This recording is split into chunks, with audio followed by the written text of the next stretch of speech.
All right, after Mr. Leung Chi-Cheung has joined us, we have managed to form a quorum, and let's call the meeting to order. Let's invite the administration team to join us.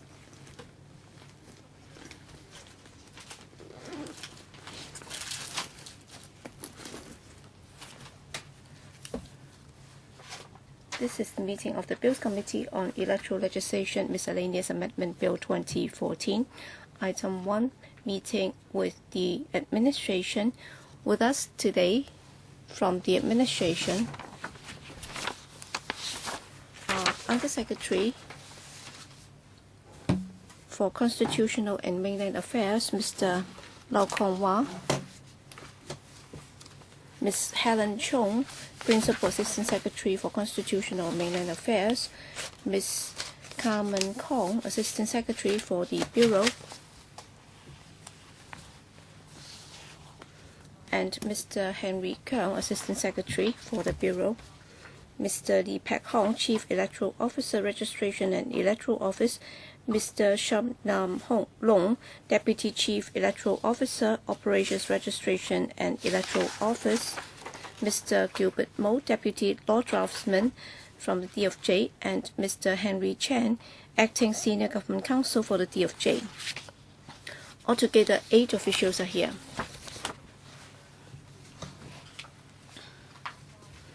We are here to continue to discuss the relevant issues with the administration, and before the meeting, the administration already submitted a paper number CB-2 1599 /1314 is the administration's response to the issues raised by the Bills Committee meeting on the 14th of May 2014. So, any questions from members, or can the Undersecretary walk us through the paper first before we move on to the discussion of the provisions? So, Undersecretary. Chairman, can I defer to Ms. Chung? Yes, Ms. Chung. Yes. To follow up on issues raised by members at the Bills Committee meeting last time, we went back and took a look, and in fact we have already contacted some of the members' office to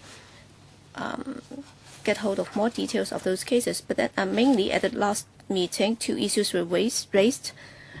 1, extension of electoral deadlines in case of unforeseen occurrences other than inclement weather, whether or not there can be further extension of the deadlines. Well, we took a look, and we found out that given the registration procedures and also in terms of voter registration, the most critical part of that is the election, the polling and counting arrangements, and under the existing legislation, there are already provisions to enable the relevant organizations to defer or postpone the election, polling and counting arrangements under certain specified circumstances. Number 1 is during gust warnings and also black rainstorm warnings. In fact, it's not just confined to these at other or during other inclement weather conditions. They can also defer or postpone it, and where there are incidents affecting safety and security and law and order situation, they can also declare that the election be postponed, and even for occurrence of public health danger, that can also be done. And then if there is any occurrence of critical importance to the election, polling and counting, then the election, polling and counting can also be postponed under the law. Other than these statutory provisions, well, for a polling or counting station, because of some unforeseen circumstances, for example, at the last meeting, some members talk about landslip and also flooding and so on.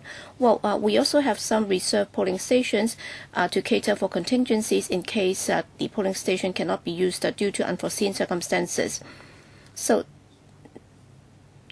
that will also help resolve the problem of voters not being able to cast their votes at the designated stations. But then with regard to the registration procedures under the current law, we have already got a mechanism to deal with these.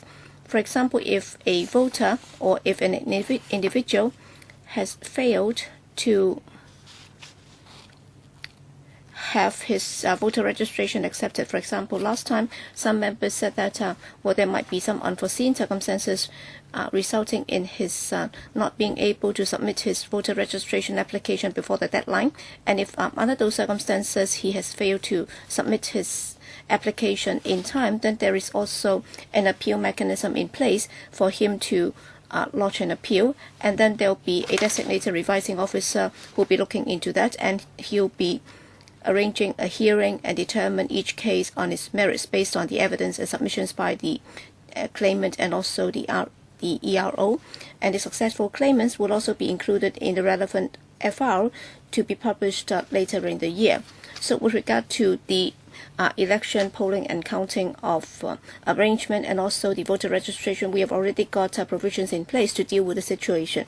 But then last time, members also suggested that maybe we can also consider including force majeure in the provision that would also cover more circumstances. We have also gone back to look into this. But then for force majeure, this concept is a concept used in contract law to refer to unforeseen acts out of the control of either party and which renders the performance of an act impossible or which entails serious consequences at no fault of either contracting party.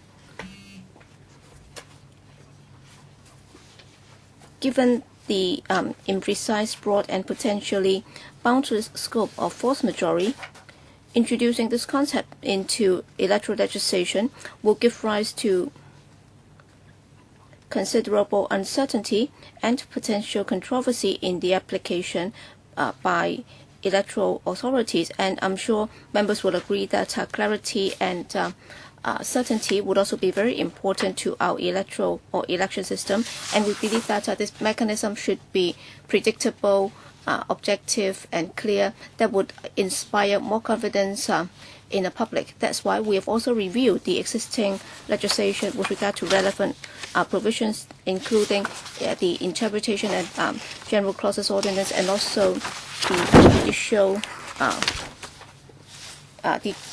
the judicial proceedings adjournment during gale warnings ordinance. So in normal circumstances, gust warnings and also black rainstorm warnings would be applicable. So those would be the reference arrangements or default arrangements, and we would introduce a clear and objective criteria.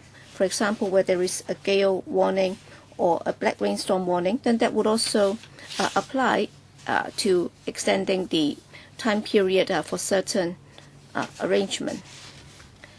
And also, last time members also referred to the omissions list, and it's said that with regard to the term omissions list in Chinese, that might not have included those who have voluntarily delisted themselves or deregistered themselves.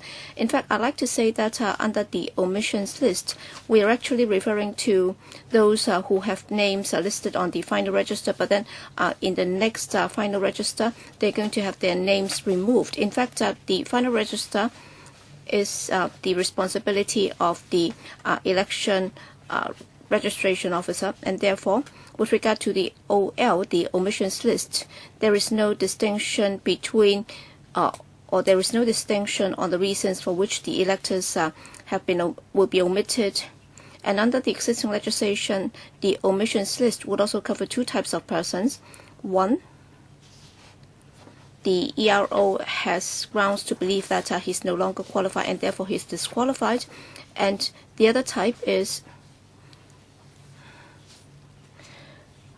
electors who have voluntarily indicated that they would like to have their names removed from the list during the election inquiries. And over the years, we have never received any query from members of the public saying that the OL has not been entirely clear. But then after considering members' views, we believe that if we want to change or change the Chinese title in order to make it clearer, then we'll be prepared to change the Chinese term into 取消登記名單. All right, any further follow-up?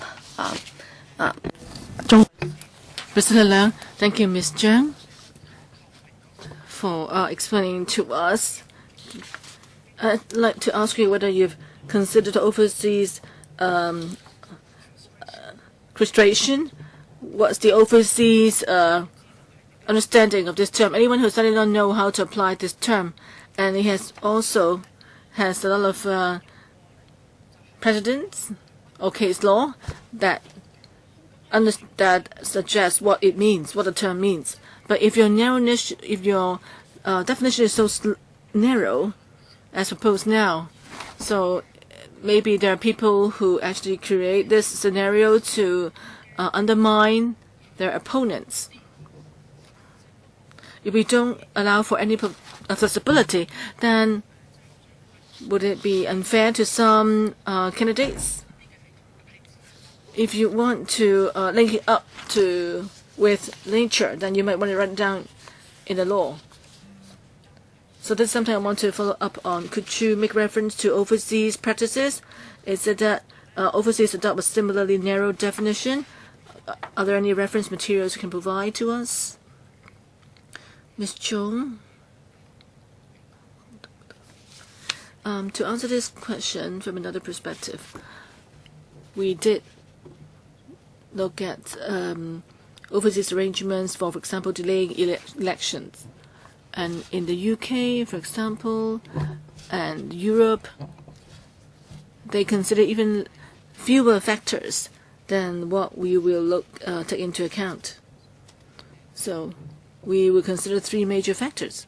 And in some cases, they have even just 1 or 2 factors that they will consider. So as I just said, for voter registration and elections and voting and counting of votes, we do have a mechanism to look into the arrangements. I think the current arrangement is appropriate.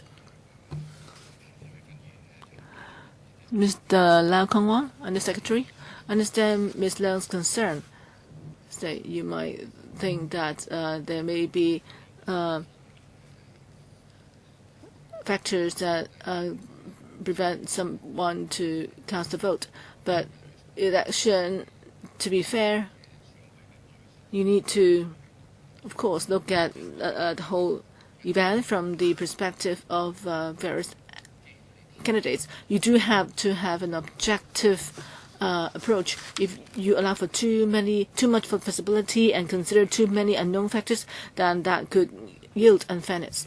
That's why I say black rain or typhoon 9, 8, 10, then the arrangement is clear and people are supposed to stay home. So these are very, very clear and objective scenarios, indisputable scenarios. If you allow for other factors and make it too flexible, then disputes could arise, and that could even undermine the fairness of elections. So as Ms. Chung just said, we have looked at the situations in other countries.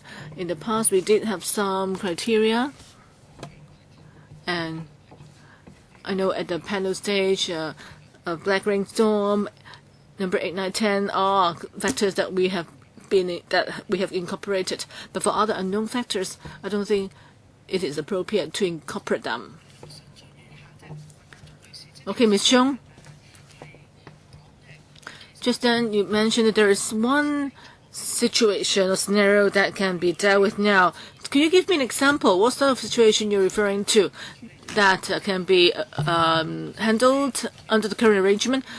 For example, in a situation where the election is declared void, everyone has to be re-elected. For example, one party cannot register and so forth. Is that a kind of scenario that is accommodated by the current arrangement? Frustration. We're not talking about human factors. You have looked up materials. They are not talking about man-made factors. Otherwise, this court will not accept it. But of course, factors related to nature. Are they actually all covered by the 2 points you listed? How about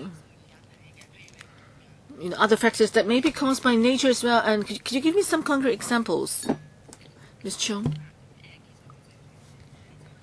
Yes, maybe I'll concentrate on election, voting ballots, and casting ballots and counting votes. I think the current arrangement allows for elections to be delayed or postponed. And one of the factors is when a typhoon strikes or the weather is very, very bad, very adverse. Well, adverse weather is not defined in the bill.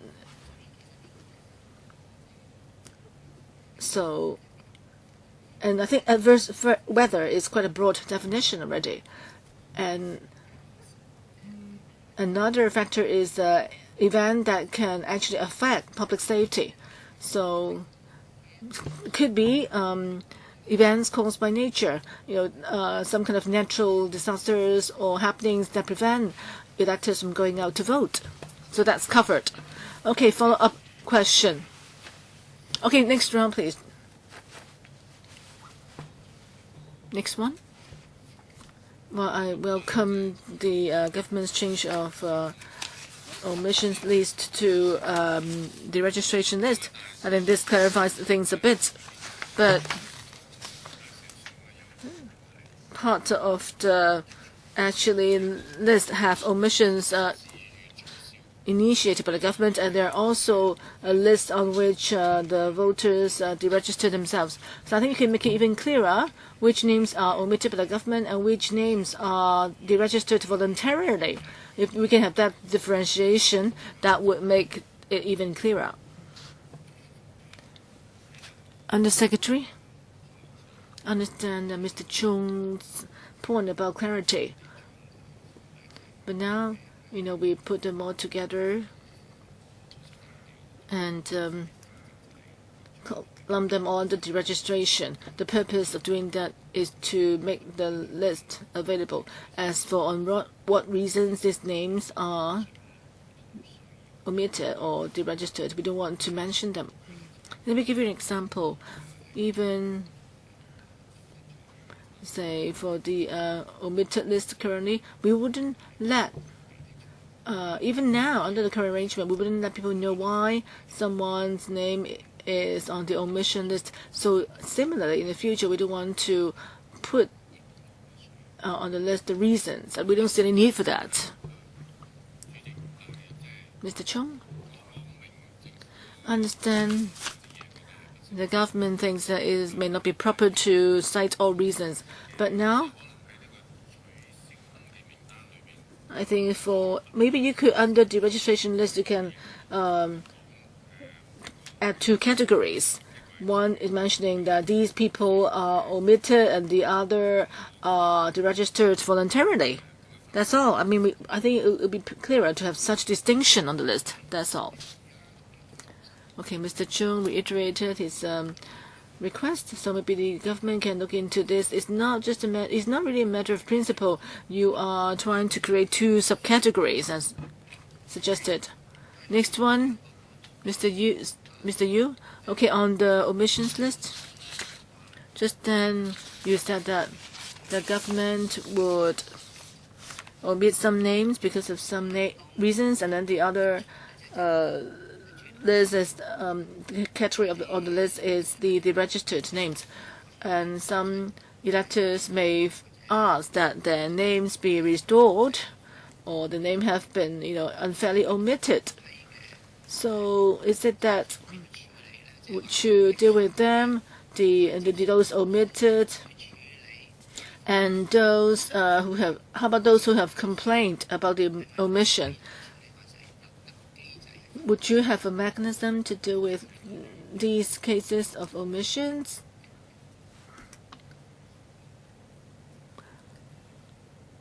Sorry, his mic is not on. Okay, Mr. Lee. If someone wants to have their name restored, then during the claims period he has to make a claim, and then we have an adjudicator or magistrate's rule on each case. So that's our usual practice. That is for the same batch of people, for the omitted people, and also people who will look into complaints about omission. We have the same group of colleagues. handling, who to be omitted, and also the complaints from people whose names are omitted. But I think it's problematic. For example, because of some reasons and if some maybe a mistake, you cause an elector to be omitted.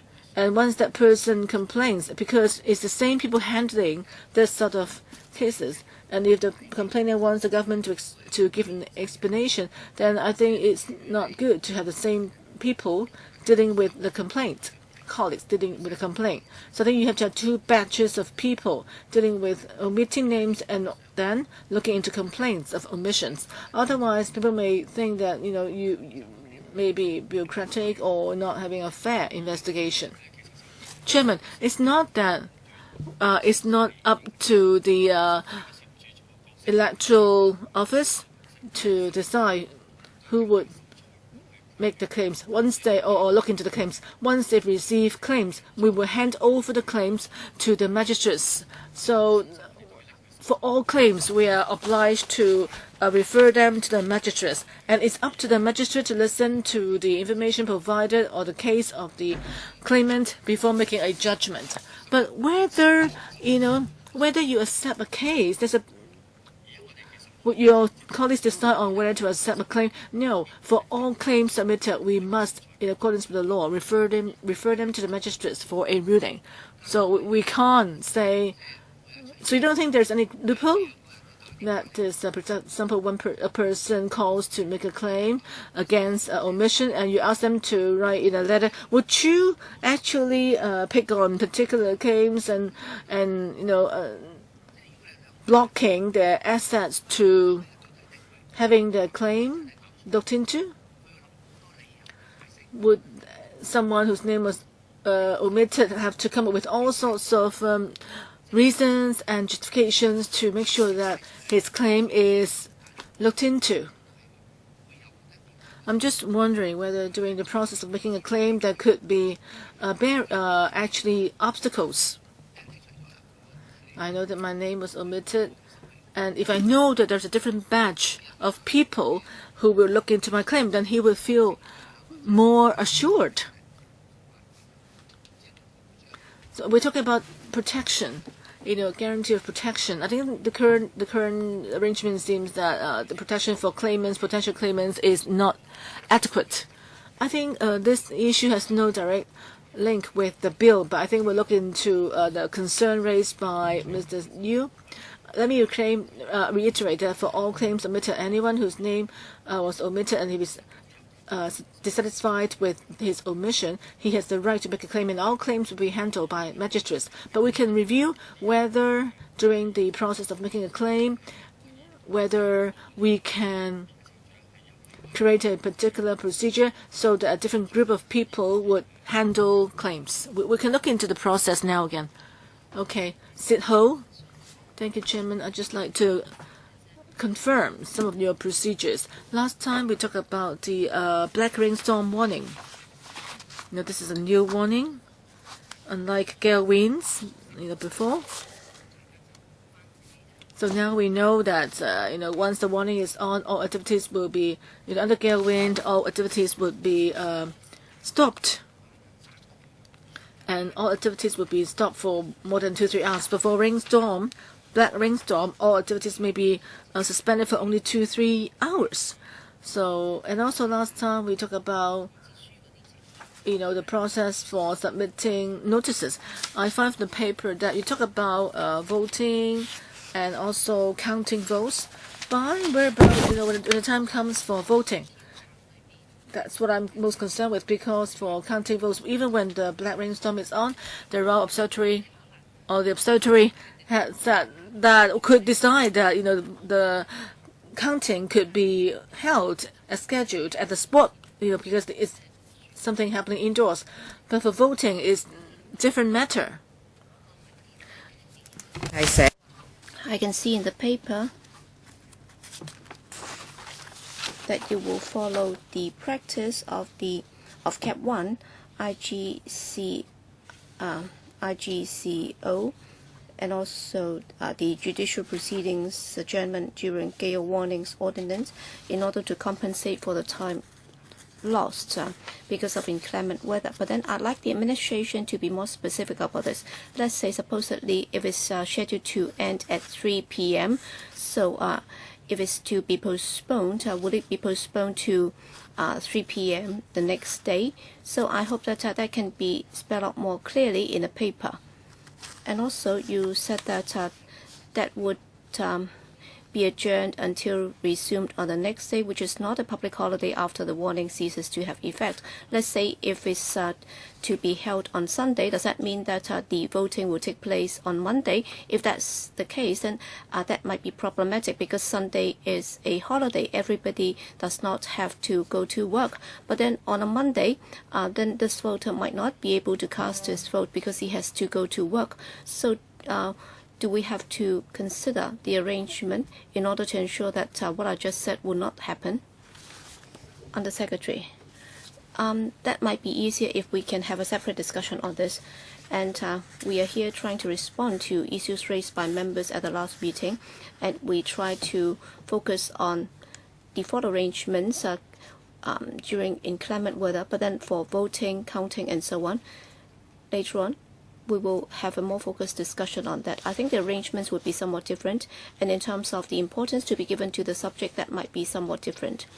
I think here we are talking about the submission of application and registration process and so on, because under item 8 we'll be discussing that too, because in para 3 there are several issues which have been brought up for discussion. That's why I was just trying to seek clarification and confirmation. All right? I have one more point, because under para 4,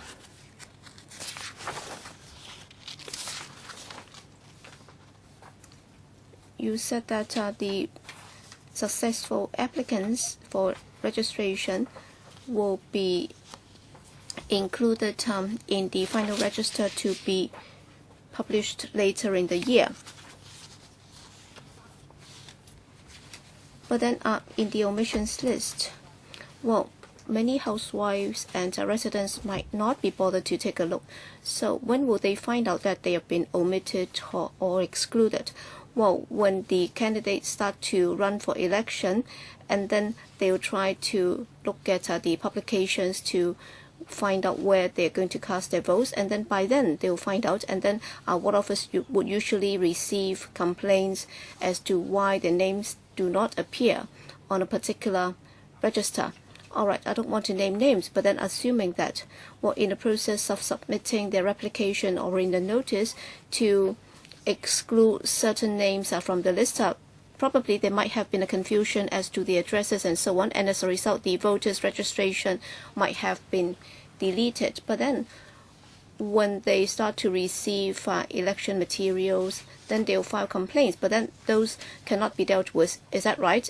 Well, that's my understanding, but would that be reasonable? Because that might have been due to the error of the staff in processing the application, and as a result a voter's right might be deprived. Is that fair?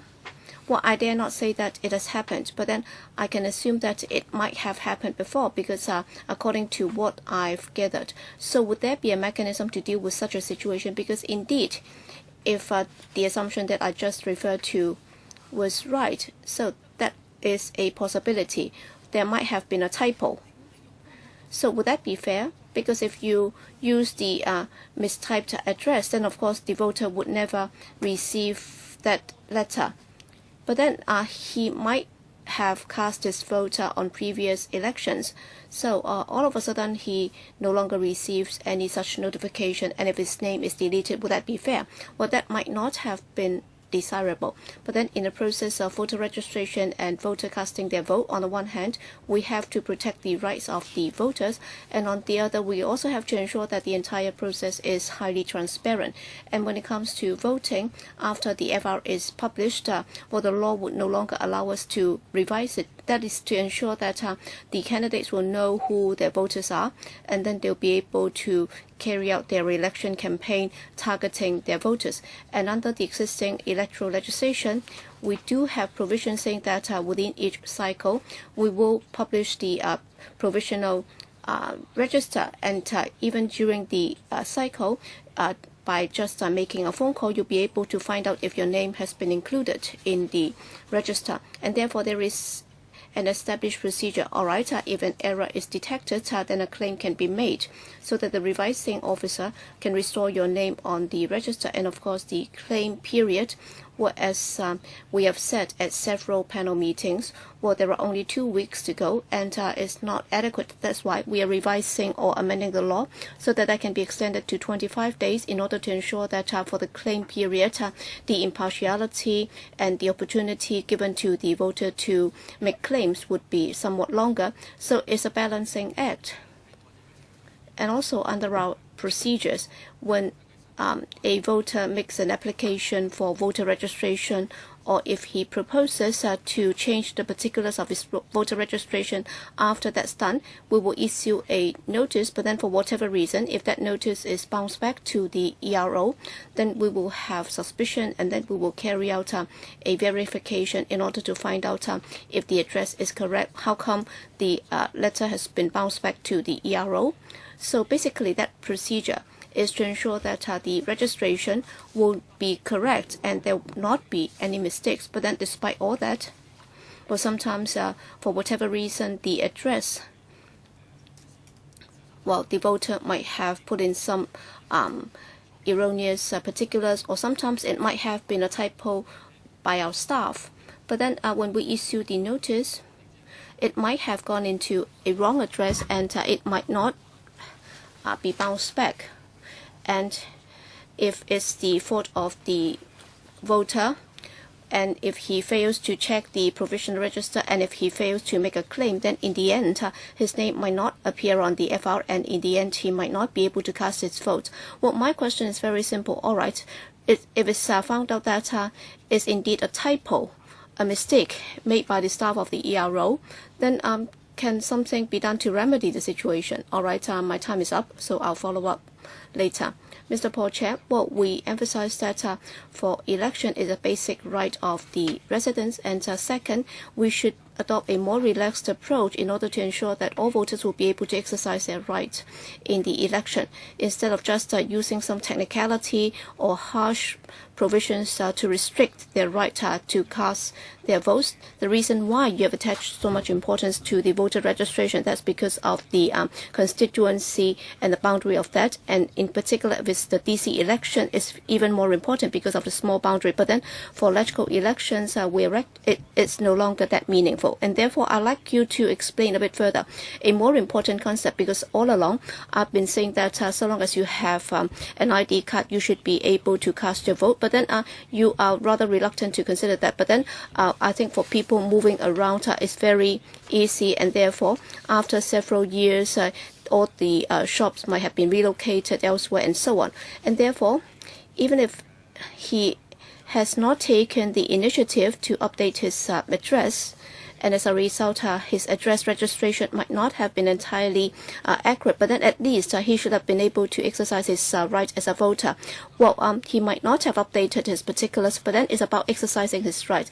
And I think it's very different from exercising his right in a particular constituency. Well, of course, you have to have very good justifications before you can deprive somebody of his right. But then if somebody fails to update his address, and if he's denied a chance to cast his vote in a particular district or constituency, is a different matter. So if you want to delete him from the list, I think there must be very strong justifications before the authorities can do it. But then if he's to exercise his right in a particular constituency, and if he fails to update his particulars, then he should not be allowed to do so. I think that would be fairer.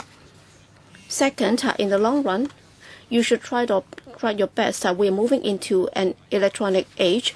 We should not be falling so many trees, relying on actual mail. So we should not attach too much importance to address registration.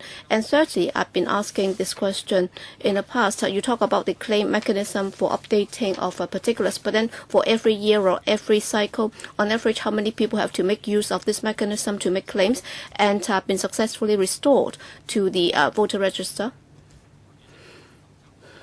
Mr. Lee, thank you. With regard to voter registration for GC election, well, for GC election, a lot has to do with the address of the voter. That's why under the current arrangement, we have to assign where the voter will have to cast his vote in accordance with his address. With regard to what Mr.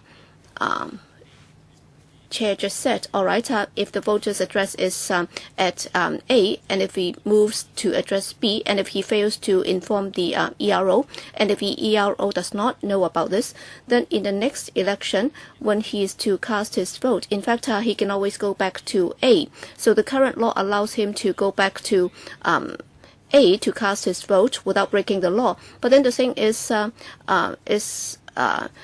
the situation referred to by the chairman. That is, if he doesn't receive the notification, then he will not be able to cast his vote.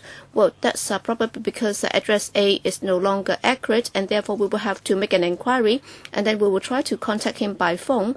And then if we do not get a reply, then we will try to send him a registered mail telling him that if you fail to provide us with further information, you will be included in the omission list, and we'll inform him that according to the law, you can only make claim to restore your voter registration if your name has been included in the OL. So these are the procedures, and if he doesn't respond, then you'll be deleting him from the register, right?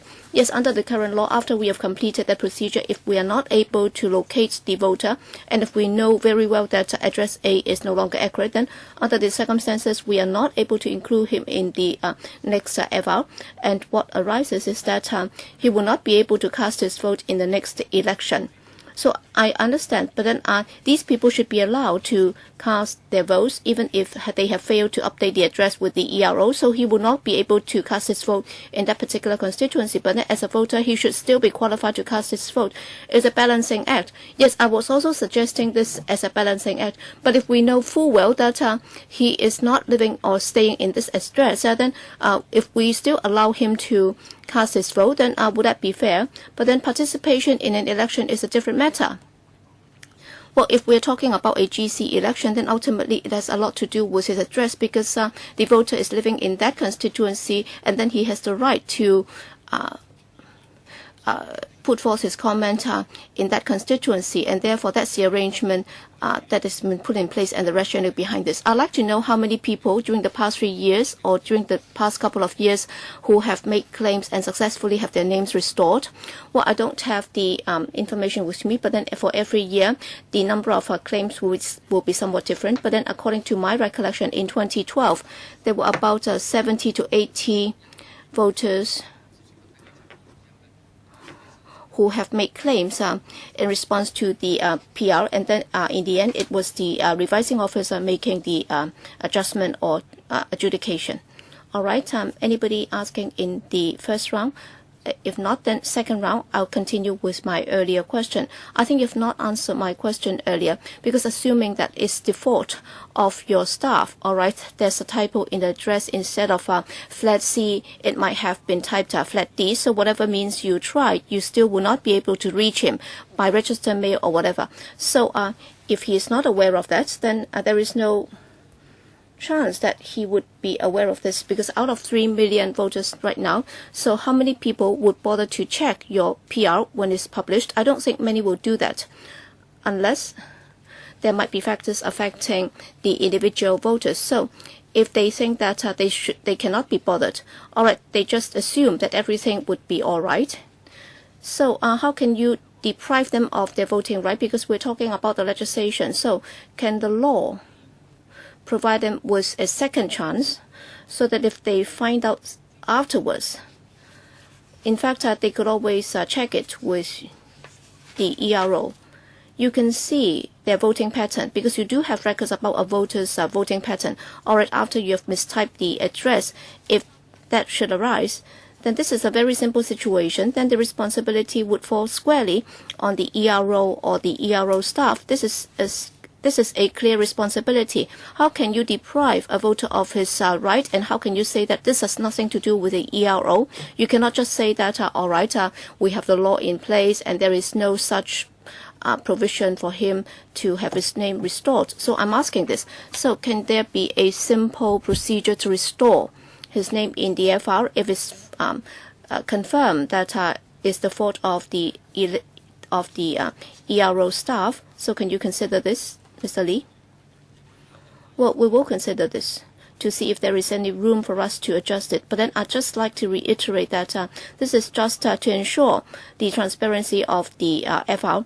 All right. If he has moved to a new address, then of course is another matter. But then what I was focusing on was if it's the fault of the staff of the ERO. Of course, it's an inadvertent mistake. But then you cannot rule the possibility altogether, because over the years, I can also give you the specific case in point.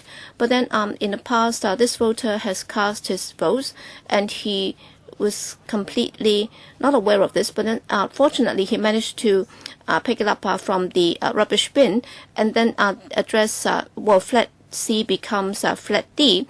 So if he had not done the check, he would not have found out. So as a Bills Committee, I'm not able to face up to this issue. I think you at least need to consider it, because once the legislation is enacted, then nothing can be done about it. But then we are still scrutinizing this. That's why I'm raising it. Chairman, in the past, after the release of the register, the electors register, people can check, but people normally, the electors normally wouldn't check whether their name's on the register. And also when we put an elector on an omissions list, we wouldn't do it until we've gone through a very stringent process. We would try to contact the person first.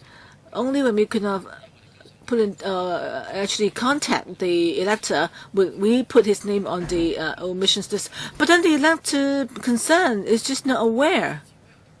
He did vote before, and he had not moved his homes, so he would never expect his name to be actually omitted. So sometimes people really don't care. But if your colleagues make a mistake resulting in a person's name being omitted, then you have to look into that. Yes, I think we will provide further information to you after the meeting. But let me reiterate that our process currently is very transparent and highly predictable. If you say if there are to be changes after the electors' register is made public, then you are talking about a very large discretionary power. So, but we can go back and study what other ways we can use to deal with the situation. Emily Lau? Chairman, I understand your concern, and someone whose name was omitted would be very angry, of course. But Mr. Lee was telling us the truth that you're saying the electors have the responsibility to check that their names are on the register. But of course, the fact is, very few people would really bother to check where their name is on the register. But as Mr. Lee said, after the whole process is done and the register is made public, and then, Chairman, as you ask, you're asking the office to exercise discretion on actually seeing whether someone's name should be put on the omissions list or not. Then you talk about a very, very great discretionary power. I think we need to get from the office again, how many cases, how many, wrong omissions, how many cases of wrong omissions have happened as a result of mistakes on the part of your staff. I think you can check, how many cases there are. and also what are the practices overseas concerning similar cases. But I do agree with the administration that, with the point that, as the system is fair and transparent, if you are proposing to, make a proposal to, that could undermine the system, that, I think we need to consider that very, very cautiously.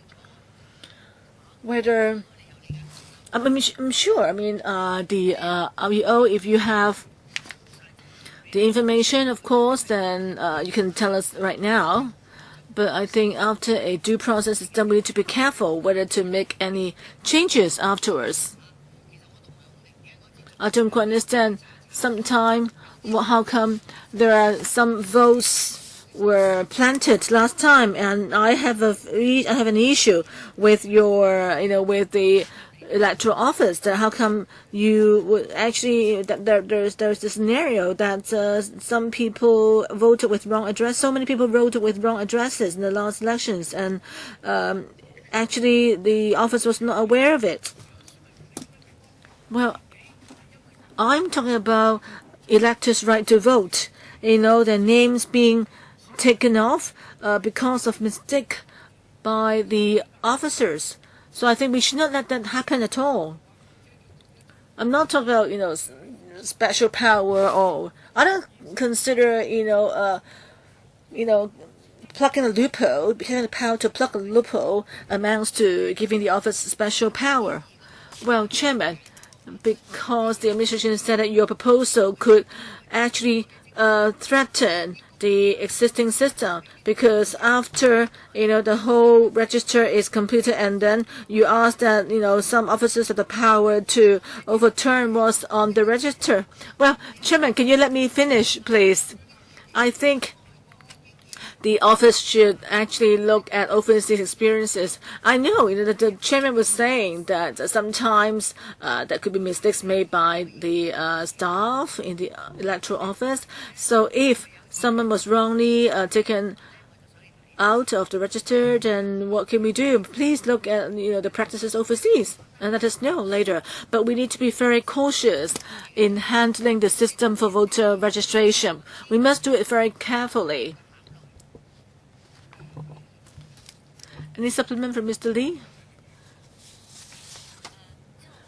Okay, Chen Lei Wen, next.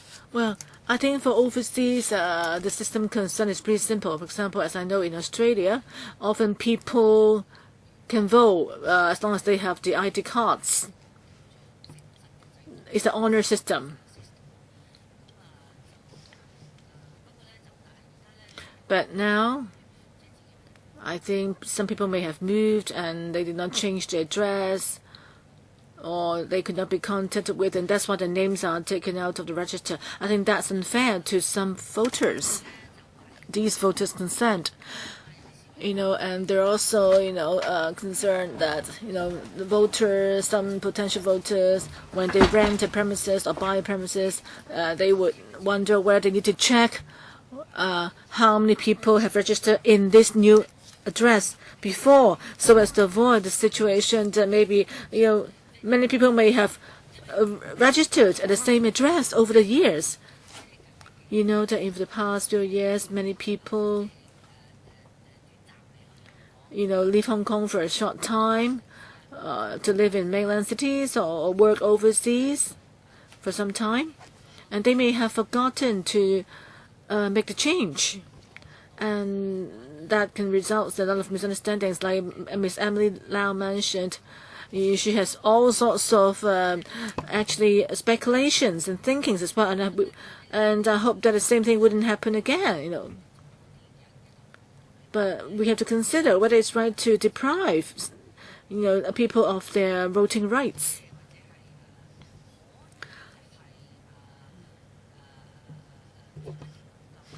Can we try to mend the situation or remedy the situation? Say someone doesn't have who doesn't have an address in Hong Kong. Can we give them a choice?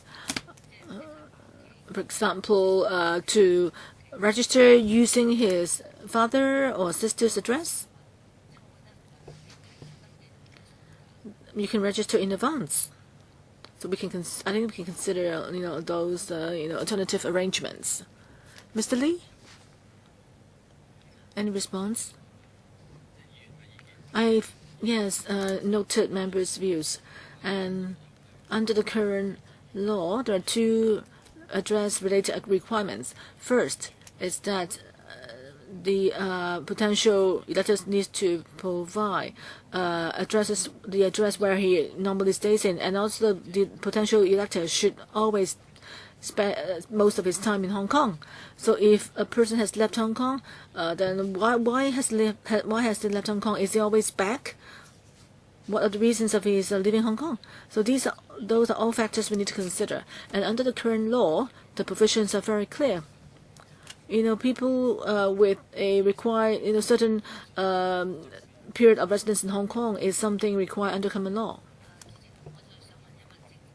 Chairman, I'd like to ask the administration also, for other countries, is it that they do require the person to constantly reside in Hong Kong before they can be given the voting right?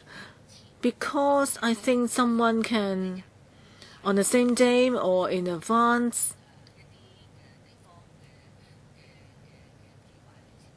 vote in, for example, councillors outside of Hong Kong. Is it that people can do that around the world but not for Hong Kong people? Could you provide us with some information on that? I think different countries have different arrangements. Hong Kong is more, about, a region. But for other countries, if you are a citizen, then some countries allow the citizens to vote wherever they are. Mr. Lee, any supplement? So far, I don't have much to add at this moment. For all the information requested, we did mention them before. I think our impression is that in overseas they adopt a more actually a less stringent requirement. Hong Kong adopts a more stringent requirement concerning residents. Because in Hong Kong the constituencies are pretty small, unlike in overseas. Okay, I think any more questions for discussion before we go to item 4? The fourth proposal, that is removal of the requirement for prior notice of appointment of polling and counting agents. Under Secretary, or Ms. Chung? Yes, this is the technical amendment that is, concerning the appointment of polling and counting agents and the removal of the requirement for prior notice of appointment of them. Say, if a candidate wants to appoint agents, they have two methods to do it. First is that a week before the voting day, they need to submit the appointment notice to the returning officer. And the second method is on the same day, on the day of the voting, the candidate needs to submit the notice in person to the presiding officer. If you want to cancel the notice, then on the day, a day before the voting, the notice can be submitted to the coordinator officers, and on the day of the voting, if he wants to remove the notice, then he has to submit it in person. The proposal this time is to simplify the process. A proposal is that there's no need to submit the notice a week in advance. And then instead, we would allow for the appointed agents, polling and counting agents, to be on the day when they enter the polling station the first time. They can just submit the notice to the presiding officer. That would do. As for the cancelling of the appointment, then the cancelling of or cancelled appointment could be just submitted to the CEO who can provide one-stop service, and he can distribute information to the relevant polling stations.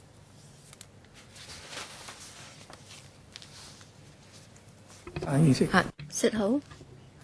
Chairman, my understanding is that if everything remains unchanged other than the notification period, all right, in the past is 1 week in advance. I'm sure there must be a logic behind this. So what's the reason for giving this 1 week notice? And is it that because it no longer exists, that's why you are doing away with it? Or if it's found out that it's not necessary at all. So I'd like to know why 1 week before. Yes, we found that problematic too, because we were in the heat of the election, and yet there are so many deadlines that we have to go by. But then I'm sure there must be a logic behind it. The reason why we had to give the notice 1 week in advance, before I can tell whether or not the scrapping of this arrangement is reasonable. Undersecretary, well, I think Ms. Ho was referring to this logic so that all the parties will have sufficient time to make preparation for this. But then we have had a lot of experience right now, so we have to change with time. And in the past, you've had a lot of inconvenience caused by the different deadlines, and we believe that even if it's done on the very day of polling, it's still okay. And we will try to process the application as soon as possible, because there are many polling stations, and therefore, through the CEO, the Chief Electoral Officer, we try to inform the relevant polling station so that so long as the polling station is informed about that, that would be okay. That is to ensure that everybody will be able to do whatever he thinks fit. Well, Chairman, I'd just like to know why 1 week beforehand. Was there a reason behind this? Well, that's to ensure that all the parties concerned can be prepared for this. Prepare for what? So what does the polling station have to do with that notice? Well, where there is electoral election, then we have many polling stations, and the returning officers and also the presiding officers will have to know exactly what the names of the agents are. But then, as I said, we found out that even if it's, the notice is given on the polling day, it's still okay. All right, we have more lists of candidates. I believe that in NT West, we're talking about some 20 lists. So I don't know. Well, in arranging for the polling stations, had the REO encountered any difficulties when the agents all went in at the same time? So if you know that there are some 20 agents in the polling and counting station, you will have to arrange for some space for them to stand in order to observe the vote counting. Well, with more and more lists, I think the notice should have been given earlier. Well, in the past, there were only 8 lists for 5 seats, but then we easily can have more than a dozen or 20 lists right now. So if you are catching up with time, I think there is a need for the parties to be informed earlier, so that for the smaller polling stations and the counting stations, they can arrange for a space for the agents to stand in or to stand in order to observe the counting. So for the smaller stations, will there be enough space for the candidates, polling and counting agents to be there? Mr. Lee, well, in the past elections, well, in terms of identifying polling stations, there was difficulty because some of the polling and counting stations would be rather small. But then taking NT West as an example, last time during the electoral election, we had 19 lists, and it's not possible for every list to be represented by a polling and counting agent because of the size of the polling station. Very often, the returning officer and also the presiding officers will have to designate as to how many people will be allowed in to observe the counting. So not all the agents can be present at the same time in a particular polling station. And when necessary, they will have to wait outside. For example, everybody will have 1 hour, and then it's the turn of the others. So when you ask people to take turn to monitor the counting, how does that work? All right.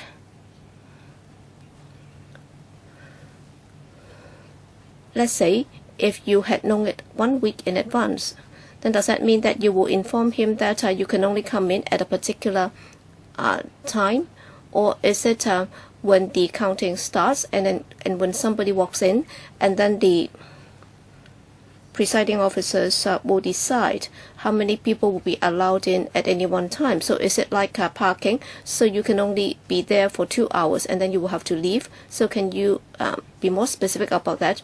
Well, that has nothing to do with submitting the notice in advance, because with regard to the monitoring of counting, you don't know when the agent will come in, and therefore when the presiding officer finds that there are too many people trying to get in, then he will exercise his power, and then for every agent, according to our past arrangements, at most they'll be allowed in for an hour if there is somebody waiting outside, so that you will have to give the turn to another agent. So it's like waiting outside a Chinese restaurant. So after a while, if somebody is waiting outside, then you will have to come out to let another person in.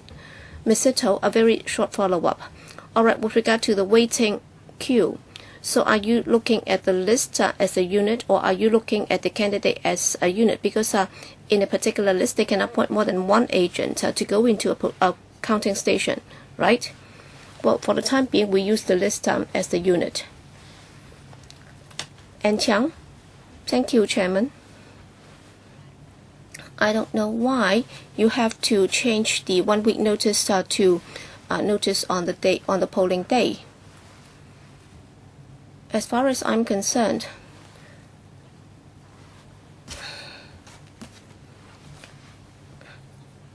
the supervisory officer at the polling or counting station will have a difficult time.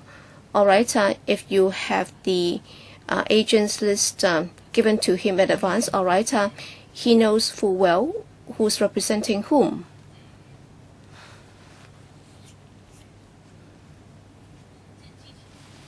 So you should have the list in advance, and then he'll just follow the list and check the ID card, so he has enough time to check it. But now all of a sudden everybody can just hand in this slip informing him that he's the polling or counting agent. Then I think the polling station or the presiding officer or the returning officer will be completely confused. And then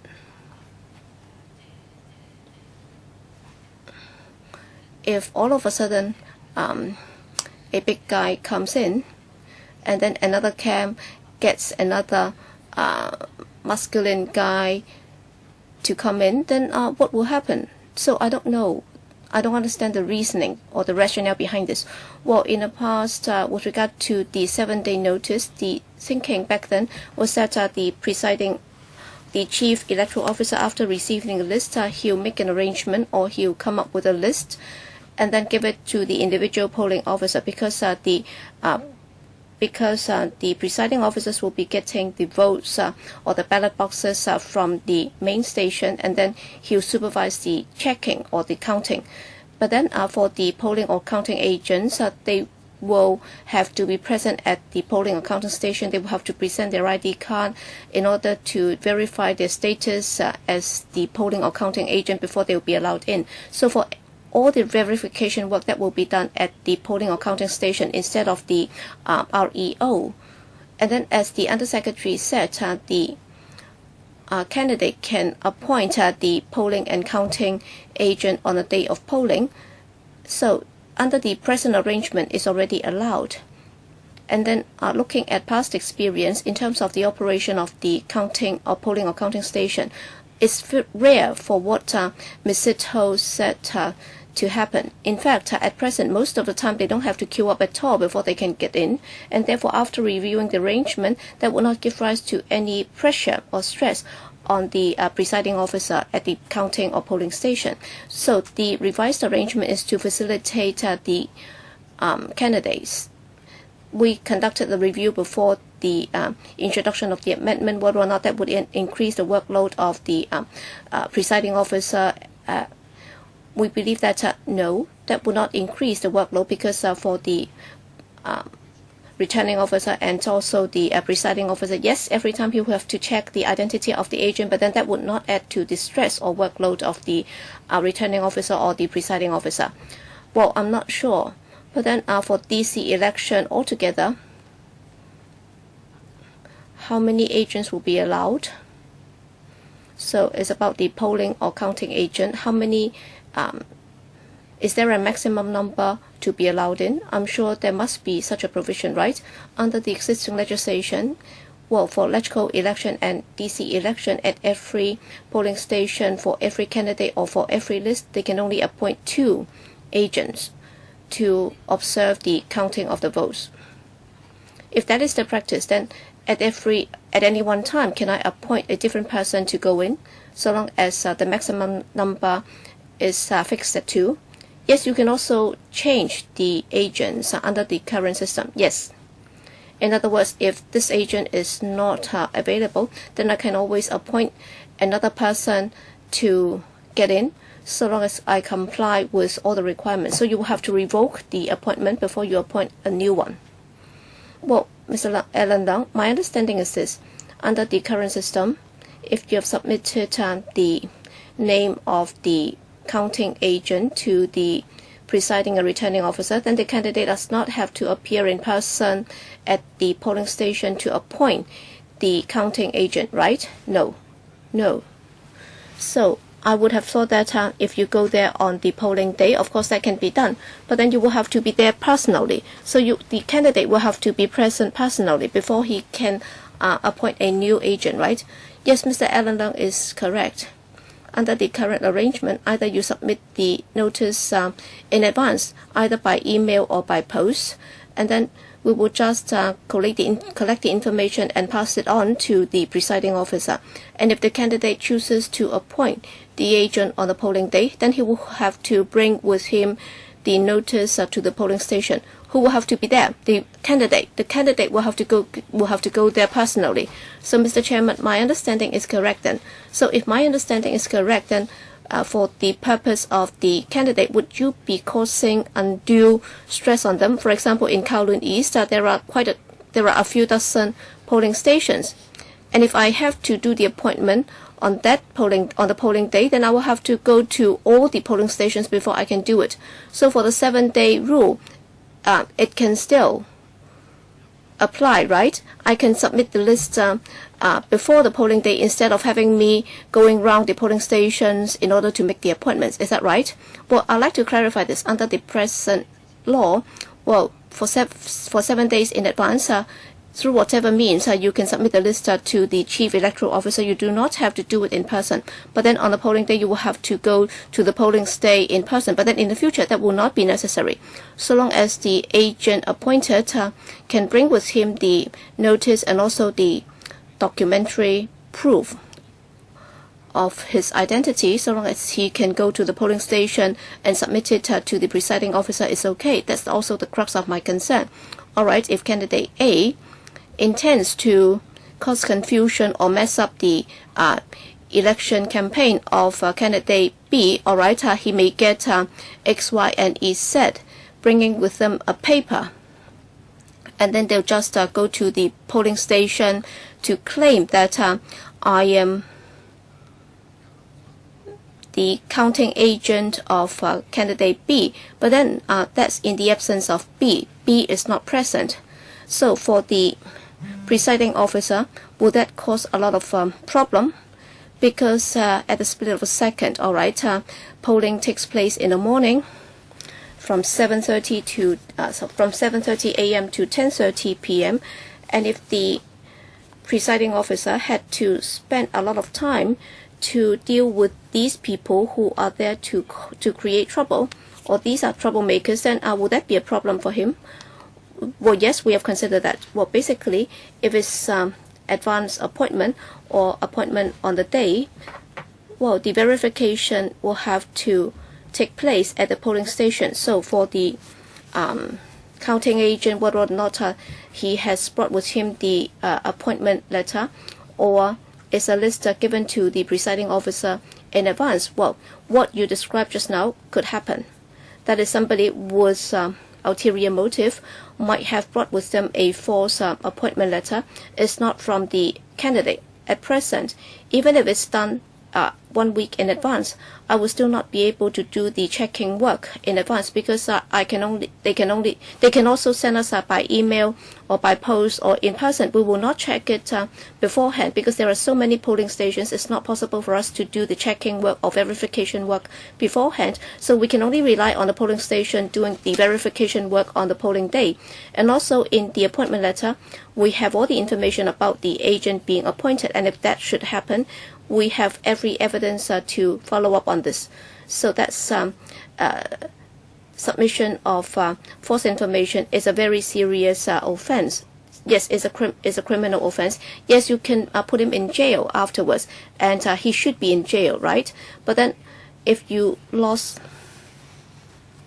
all right, if there is confusion at the polling station, it has happened before, and also in the cooling off area, well, we have had complaints all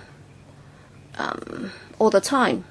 All right, even if it's submitted 7 days in advance, well, you would only be verifying it on the spot.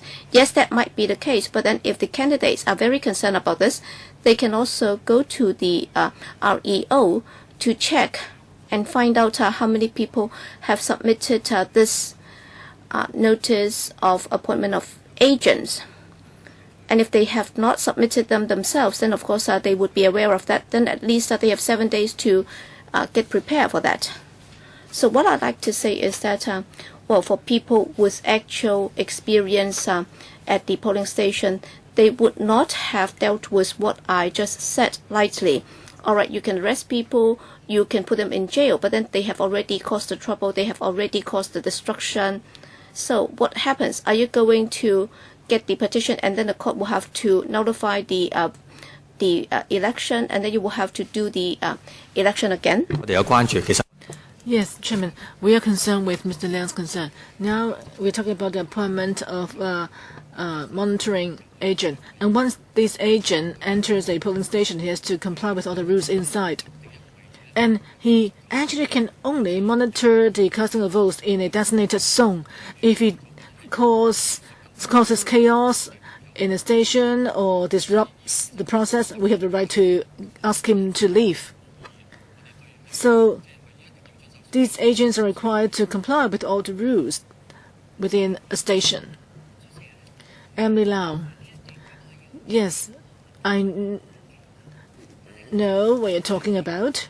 But then during the discussion, I think several issues were highlighted. For example, at polling station, the candidates and their representatives who go inside as the agents. Inside the polling stations, there isn't that much space, and there could be a lot of people there as well. We haven't seen major incidents that happen at such stations, but even when you are soliciting votes, outside or not, last time we had 19 lists, and there were so many candidates involved. I'm not asking you to impose any restrictions, restrict the number of candidates, but operation-wise, if we have more than 20 lists, or more than, it could happen that some sort of unfairness could be caused. The media, the electronic media has complained a lot that, for example, there's no room for them to hold forums. So we need to actually let the public know what happens inside the station and how to ensure the whole operation is fair. Have you actually foreseen or become aware of any issues? People cannot, have you looked into what are the issues associated with what happens inside the polling stations? Maybe you have looked into them, but have you done any study at all? Mr. Lee? I think there are two issues here. One is outside, the maintenance of order outside the polling stations. We are always concerned about actually order within and outside the stations. We actually thought about, whether any of our measures could have any effect on order inside and outside the stations. But our evaluation is that the latest arrangements would not actually undermine order.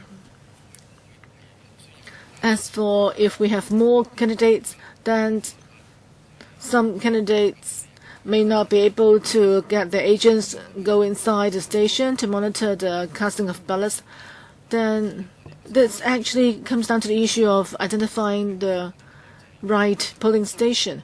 We are in the passive position because we have to borrow premises to be used as polling stations. Sometimes they are kindergartens even, and schools. We need to ensure that the location is convenient to the voters, and also they are accessible to wheelchair-bound and so forth. We need to consider various factors in deciding a polling station. Can we ensure that all candidates can have their agents inside? I can't guarantee that at this point because basically, each station is small in size, and if we have agents inside, you can only have a certain number of agents there. I mean, if you have more people, then we cannot assure the order inside. Well, hopefully later on we can identify larger venues as polling stations later on, so that we can make sure that the number of agents could be increased. Chairman, I think it's something very basic for candidates to have their agents inside the station because in case anything happens, then agents can react and make a complaint at the site. And of course, order at stations is also very important. Mr. Lee was saying that they could not find actually suitable sites in every district. And of course, this is a very complicated issue. But we need to know that what are our priorities and what need to be dealt with first. In your paper, you also need to acknowledge the issues concerned, even though from your perspective, these issues may not be solvable. And you need to state in the paper that this could cause to violation of some of your principles. So you need to acknowledge this in your paper to put it in context and tell us, whether so that we know whether the current arrangements are appropriate or not. You can see that there could be problems in the future. And, as you said, some polling stations are small, and how long it takes for, agents to go inside how long does it take for an agent to go inside a station? So all agents can go in, but then they can also go inside for 1 hour each time. Mr. Lee, could you elaborate? The current arrangement is that if there's no one waiting, each polling station can accommodate 2 agents who can stay inside the station for however long they want. But if there are people waiting, then we have to time it. That is, the agent inside can only stay for 1 hour in the station before the next agent waiting in line can go in.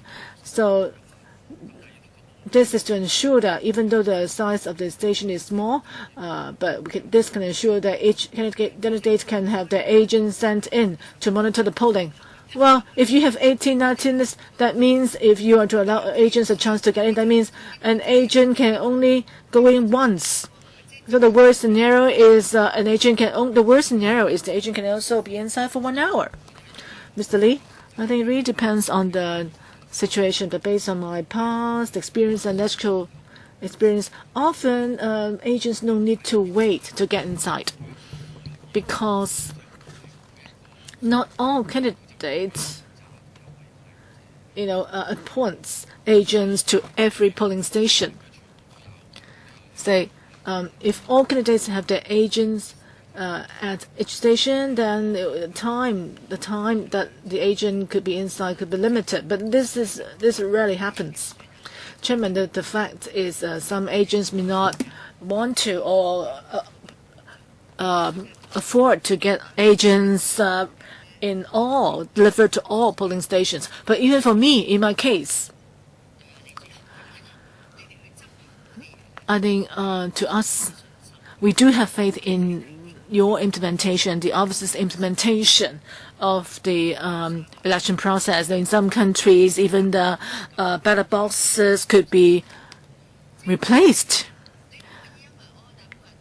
But you can't say that because most people trust us that you can just let in, 2 agents go in. Because people's confidence in the system can be shattered easily. You need to let people appoint, the agents to go inside. If you say that, oh no, you can only allow for 2 agents the whole day, then I think this is something for you to think about. There are so many candidates, and I know there's a limited number of polling stations. I think you need to think and be frank as well. Just let us know what problems you face. As Hong Kong SAR, we need to whatever issues you face. Okay, the second round of asking questions besides that whole. All right, if no other, then I'd like to ask a question. According to my understanding, you say that 2 agents can be inside the station, but in fact, I know there are constraints to how many people there can be in the station, but you would allow candidates to get their agents in, right? It's not that when there are even when there are agents waiting outside, you can let 2 agents in, so that there can be monitoring, right, of the voting process.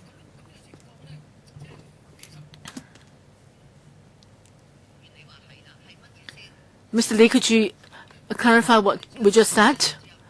Could you clarify, please, Mr. Lee?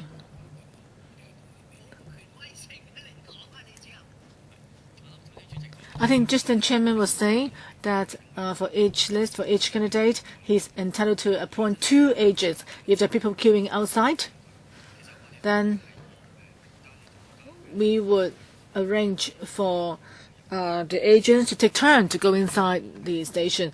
We hope that more appointed agents can go into a station to monitor the casting of ballots. Okay, I'd like to ask you, just as you mentioned, there are some very small polling stations. How many of such small stations there are now? Because, so small that, agents could not stay long inside them. Or even to the extent that they can only go inside once or twice during the day on the day of voting. So could you try to remove our doubts on, actually how small these stations can be? As for the difficulty in identifying polling stations, all along, we've said this openly before. It's a challenge finding places as polling stations. As for their sizes, out of the 500 odd polling stations, some are big, some are small. As big as primary, secondary schools, or as small as a kindergarten. As for the situation within the stations, I can tell you that most of them, if you want to accommodate more than 2 agents at the same time, there aren't that many stations that can accommodate 2 agents at the same time, because you have to designate. Okay, don't tell me 2 agents.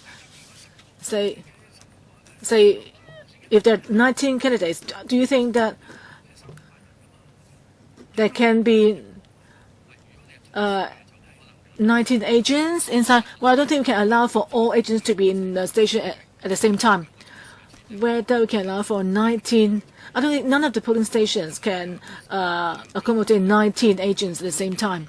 But based on my experience, neither has it happened that people had to queue up to get inside a station. And if people do queue up, then that's really not ideal either. But the challenge still is that we need to find large enough polling stations so that there's room for more agents. Sit Ho, followed by An Chang. Thank you, Chairman. Even I think actually most of the agents, when they're inside, they would just copy or they would just try to take down the voting rates. They leave very quickly at the entrance. Yeah, go outside very quickly. Actually, I think normally candidates would not ask someone to go inside station for long. The agents will only be there to see how the voting goes. That's it. Otherwise, they wouldn't really stay inside for long. But Chairman, I think on this amendment, and now we found out that so many stations are so small and can only allow for 2 agents to be inside. I think this seems problematic to me. I think you may need to consider change the ceiling of 1 hour. Say if there are really people queuing outside, then you don't want people to queue from morning till night, right? And by the time an agent is allowed in, the voting may have ended already.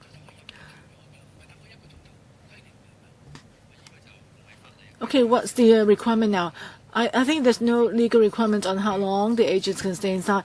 I think Sid Ho made a very good point. If there are 6 or 7 people queuing outside station, we would be flexible and maybe just let an agent be in for only 1 hour in the station. Because if you have 19 agents and there are only 15 hours of voting, then some people would not be able to get in at all. So you do need to sort this out. And Chairman, just Anna now mentioned about agents who are people who pretend to be agents. How would you deal with these cases? Would you find single out these people who pretend to be agents and also the people who nominate this person as if they're real agents?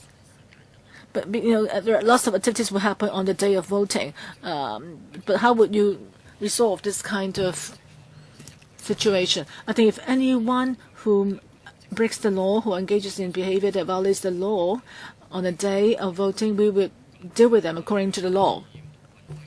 But how can we identify the candidate behind these false agents? Well, I think we don't need to find or identify the candidates on the same day. Our priority then is to prevent such false agents to actually engage in any behavior that affect the voting activities. Can you make a case to or report to the police? Yes, if there are issues or if there are illegal activities going on. And we'll ask the presiding officers to resolve the problem. And if there are more serious incidents, then we'll get the police to be involved. Well, very often I thank the CEO for thinking about this for us. But then if the elections have been running smooth without much hiccups, then I think you should not make too many changes, because I can imagine, on the polling day, nothing might happen, but then towards the end of it, everybody becomes nervous, in particular for candidates who might be faring very similarly, and therefore if everybody wants to crowd in to observe the counting, then all right, if 2 or 3 agents arrive at the same time, who would be let in? All right, if they are already very nervous, then there is no reason why you should keep them waiting for an hour or so. But then after a lot of work, when the agents are already pretty tired and exhausted, and they are all very nervous, they might not be prepared to reason things out with you on the spot. So can you come up with a more simple way out, as some members just suggested? Number 1, you said that they would be given an hour's time to go in. I think that might be a bit too long. Would it be better if it's further broken down into 30 minutes per time slot? And if nobody is coming, then it's your problem. All right, if you've asked an agent to go there and if he fails to turn up, then it's his problem. You should even draw the ballot beforehand, because during every election we have to draw lots for the sequencing in the lists and so on. So why don't you just draw the lots for the polling station, for the polling agents as well, instead of having Mr. Lee being beaten up by the agents or the relevant parties. So I think making advance arrangement would be better. Mr. Lee? Yes, I understand the concern of Ms. Chiang. The reason why we have suggested these changes, that is to provide convenience to the candidates. That's the primary objective. Whether or not that would put some pressure to bear on the presiding officer of the polling station, well, even if we require advance notification, well, for the agent arriving at the polling station, the verification will have to take place again, and we have done some assessments. Basically, the additional work to be imposed on the polling station would be minimal, and therefore we believe that we should do away with the 7-day notice requirement so that the candidates do not have to notify the REO 7 days in advance. We believe that it's better if they are only required to do it on the spot on the polling day. I think going for stricter rules would be better than relaxing them. Yes, even if they are required to give advance notice, well, at most they can appoint 2 agents and then they will take turn to go into the station. Well, even if you allow 3 people to get in, it's okay. Alright, allowing more agents to get in is not a problem at all. But then you will have to set a timeline as to when they will be allowed in, instead of allowing them to come and queue up anytime they like. Well, for every polling station, for the staff there, they are already having a hard time. They have to stand from morning till evening. And if you ask them to check the notice of appointment on the polling day, that would make their life even harder. And I think we should go for stricter rules rather than more relaxed rules. Okay. Then let's move on to paragraph 5. Ms. Sito, judging from what members just said, well, you have not indicated very clearly as to whether or not you are in favor of the proposed change. Apparently, members have reservations. So will you consider taking this back, Under Secretary? Yes, I've heard members' views.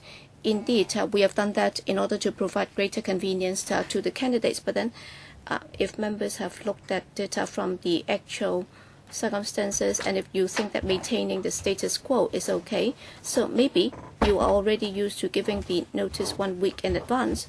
Well, from our perspective, when we, even if we have to deal with it on the polling day, it's not a problem at all. But then if you think that no change is necessary, then we'll go back and think about it.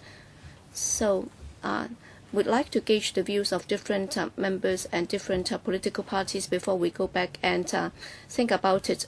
Well, since we are the users, and if we are not, we don't mind the trouble of having to give you the notification 1 week in advance, then I think the administration should take it back, or else it's going to be a thankless task. Ms. Emily Lau, I understand what Ms. Ho was trying to say. So my question for the Undersecretary, who made the proposal for you to change it? So is it that somebody has come up with this proposal and then you're trying to make this change? Obviously, it did not come from the DAB, says the chairman. So it's not about which political party or which individual has come up with this proposal. It's just that the REO has this experience, and we believe that it's better if we can provide greater convenience to the candidates. That's out of good intention. So that's the origin of this. Does the DP in favor? Is the DP in favor of this? I couldn't recall it. That's why I was asking for the records. Obviously, it didn't come from us. If it had come from us, then there is no privacy concern, and I'm sure they would have said it. So if there are certain individuals or organizations asking for this change, and if we ask them to take it back, then we will have to be informed of whom had made the suggestion in the first place. If it's out of their own initiative, then please come clean on it, Under Secretary. Yes, Mr. Lee, who made the suggestion? Was there anyone making the suggestion? I think that was a suggestion from the REO, because every time after a general election, we would review the existing arrangements to see if there is any room for improvement. that can provide greater convenience to the voters or to the candidates. So in terms of our actual arrangement, we believe that there is room for us to provide greater convenience to the candidates. That's why we have come up with this suggestion. All right, please go back and think about it, because this is not something that has to be changed. But then, according to my understanding, given my experience in past elections, well, giving notice for the appointment of agents before the polling day, if the procedure is in place for them to make the appointment on the polling day, is also okay. But then if members think that maintaining the status quo is better, then I do not have very strong views about this. Either way would be okay. I think it's just an enhancement process initiated by the REO. But then as far as I'm concerned, well, Ann Chiang is also the deputy chairman of the DAB. She has her own views. But then as far as I am concerned, I think this proposed arrangement would also give greater flexibility, and it's not a problem at all. So after considering our views, please come back and let us know your final decision. Okay? Moving on. Paragraph 5. Allowing voters to cast all the votes in one go. Well, for the fifth proposed amendment, well, since the 2012 elections, most electors will have 2 votes at the GC and FC elections. And therefore, during the 2012 election, we have already put in place an administrative arrangement. That is, when an elector holding more than 2 votes, all the ballot paper will be issued to him at one go. And then when he goes to the polling station during the same visit, he will be required to cast all the ballots in the same visit.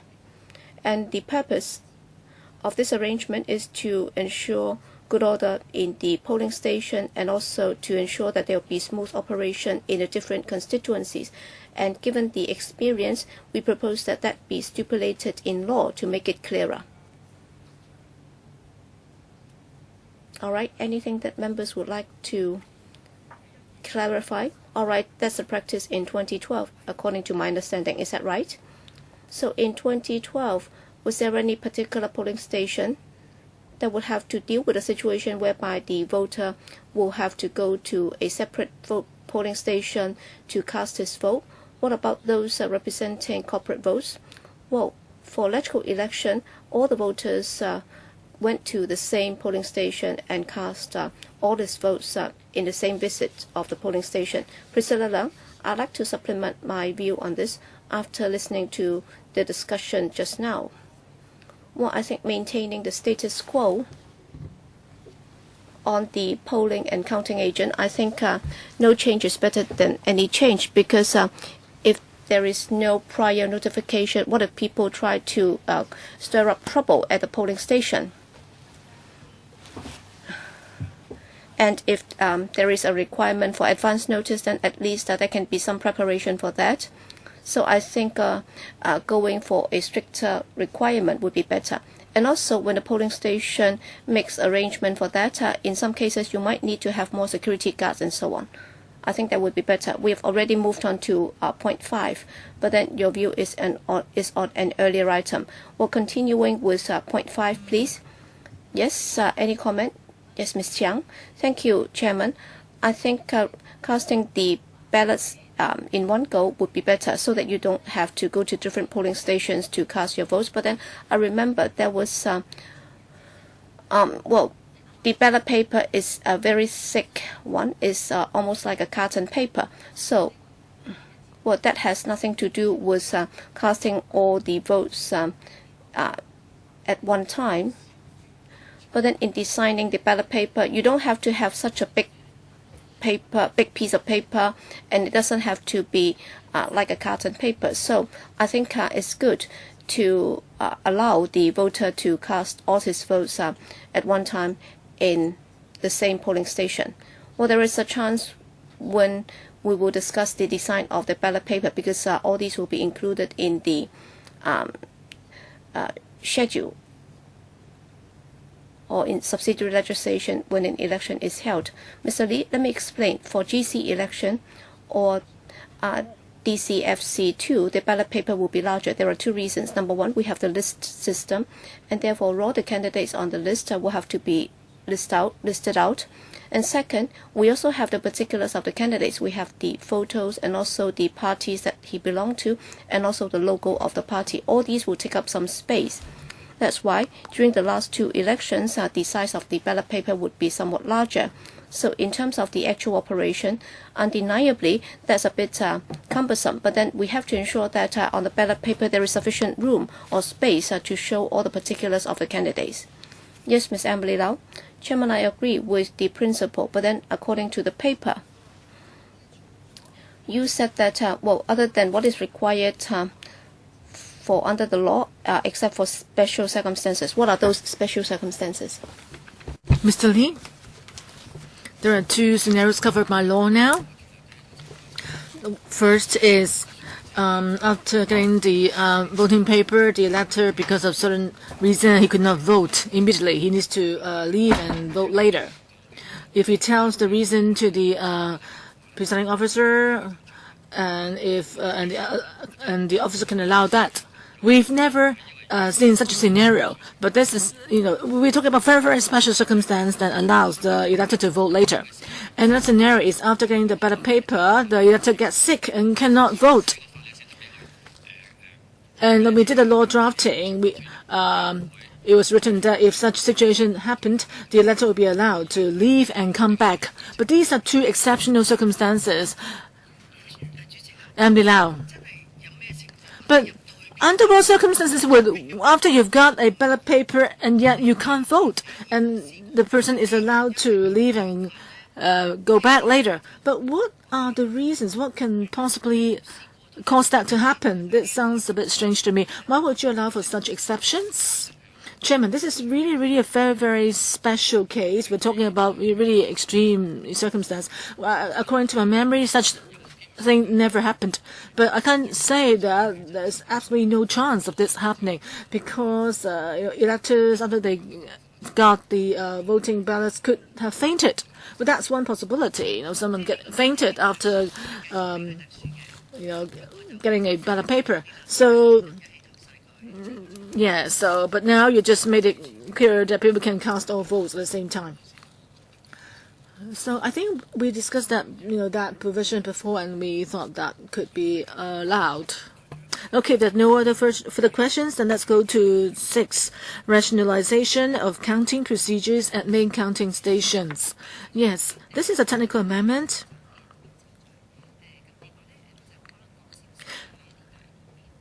At some big polling stations, to ensure the confidentiality of casting votes, except for some small voting stations, counting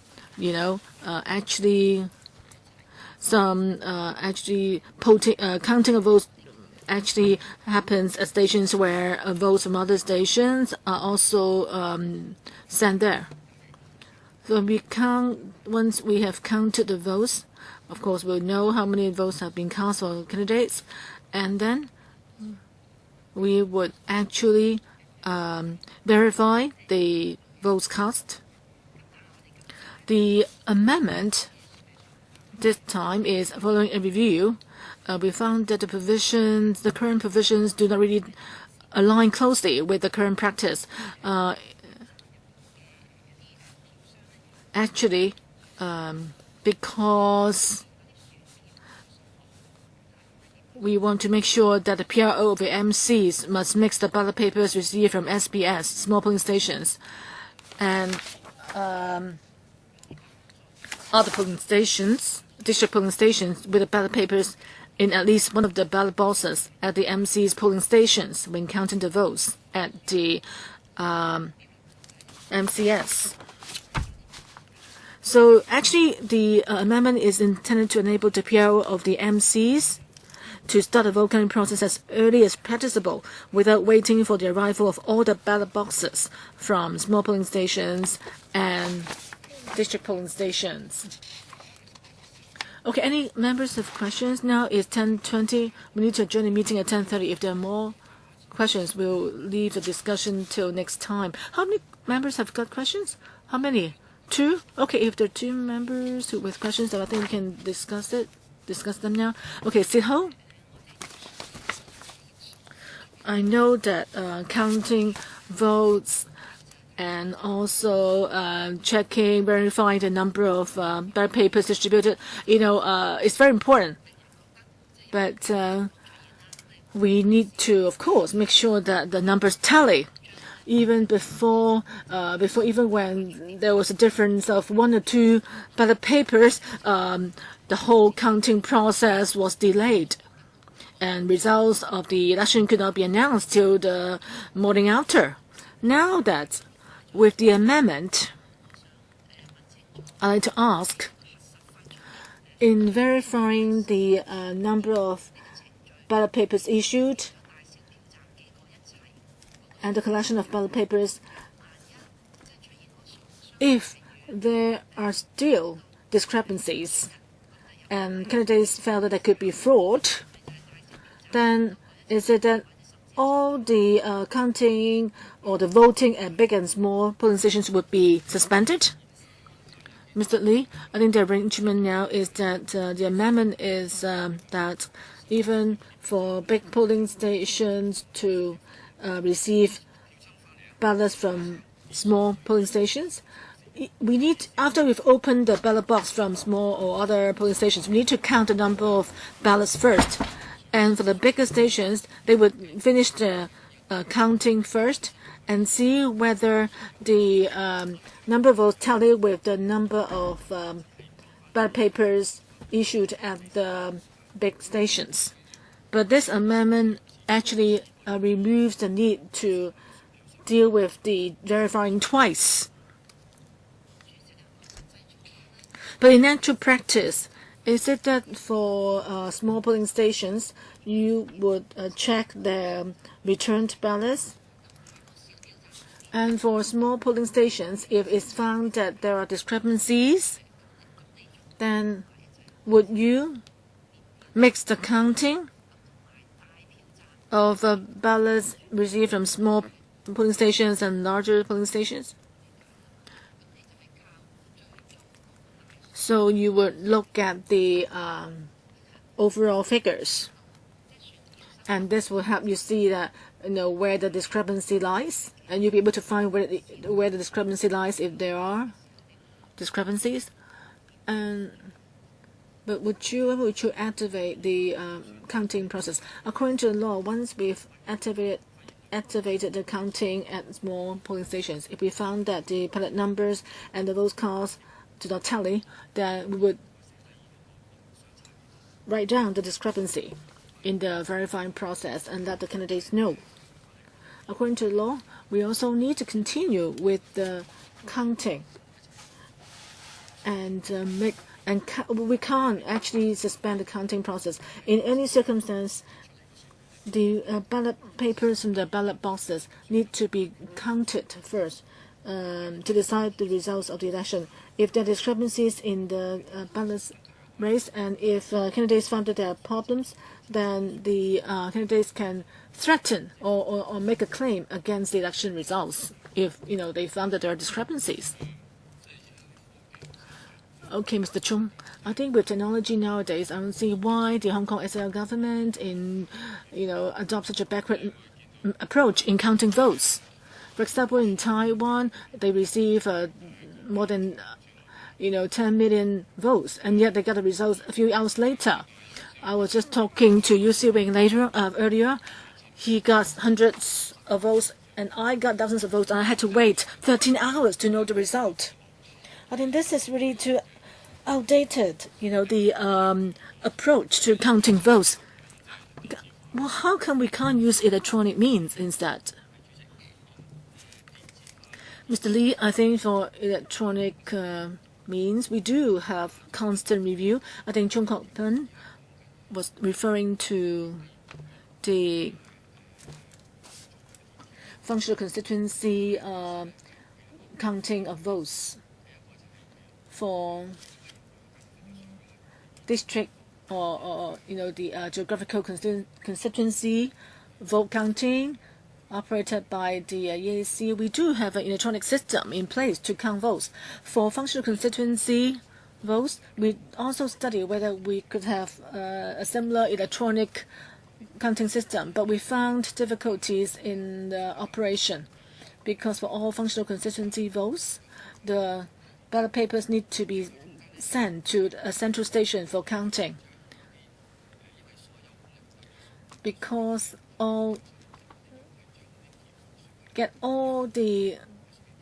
and also once we receive all the FC votes, we need to differentiate among them which votes belong to which constituency. And this is a problem that cannot be resolved by the electronic counting system. And even with the electronic system, the efficiency may not be enhanced a lot because of the need to differentiate among the votes. So this is to do with the design of the election and also with the design of the ballot papers.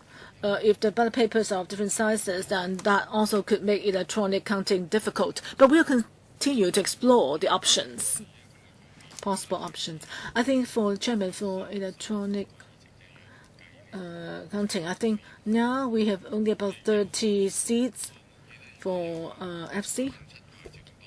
And a few of them are automatically elected. So you can only have maybe mostly 20 ballot boxes for the FC election. I think you can get results in 2-3 hours, indeed, even for FC elections. Okay, can you see if there's any room for improvement in improving the counting and voting process? Yes, Mr. Lee. I know, but if we put 20 ballot boxes at each polling station, then that takes up a lot of space. And even for electrical elections, if you and some people, for some FC elections, if people put the ballots in the wrong ballot box, then this did happen before. And if people putting the wrong ballots in the wrong ballot boxes, then problems could arise, and it took time to sort them out. That's why it took us long to announce results, because we had to open all the boxes to see if there are wrong ballots cast before we can verify that all the ballots have been valid and voted, and then we are in position to announce results. But of course, we can see in what areas we can resort to electronic means more so as to speed up the entire process. Okay, I think for this discussion, members have expressed their views, and I think we will adjourn now at item 5. And because time is almost up, it's almost 10:30. Now, let's go to AOB. For AOB, the next meeting is May 31st. That's a public hearing, but so far we've only received notice of participation from 5 deputations only. So 5 deputations only at this stage. So we should have enough time on that day. I think I will change the time from 9 a.m. to 1 p.m. to 9 a.m. to 12 p.m. And then we will continue with our meeting after the hearing. So we'll continue our meeting after after 12 p.m. And I also hope that you can reserve time on June 3rd for our 4th meeting, a Tuesday. 10:45 in the morning. That's the time for our next other meeting. Okay, Liu Chang-kong, you're saying that Saturday there will be a hearing up till 12 p.m. Is that after the hearing there will be a meeting? No. Our meeting will be from 9 a.m. to 12 p.m. Okay, deadline is tonight, but if there are more, I don't expect a huge increase in number of deputations by tonight. But after we finish with the hearing, then we will continue with our. After we finish with the hearing, we will carry on with our committee meeting. But then the meeting will end on Saturday at 12. So I think that's the end of our meeting today. Thank you all. Next meeting is on coming Saturday. This Saturday. Thank you.